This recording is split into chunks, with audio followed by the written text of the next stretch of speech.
Hindi ka pinipilit ng Diyos. Binibigyan ka niya ng kalayaang pumili dahil hindi niya nais na ikaw ay mapahamak. Ang bawat paalala niya ay galing sa pusong nagmamahal.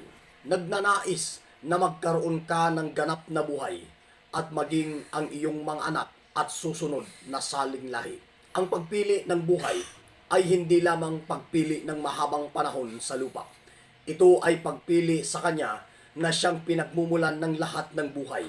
Sundin ang Kanyang tinig at kumapit ng mahigpit sa Kanya. Dahil kapag Siya ang iyong pinili, kasama mo ang kapayapaan. Maging sa bawat araw ng iyong buhay ay magiging kasama mo Siya. Isipin mo rin ang iyong binhi, ang iyong pamilya at ang iyong mga mahal sa buhay. Ang iyong pagpili ngayon ay magiging pamana mo sa kanila. Huwag mong hayaang ang panandaliang sarap o takot ang magpasya para sa iyo. Piliin mo ang landas na nagbibigay liwanag at pag-asa. Huwag kang mag-atubili.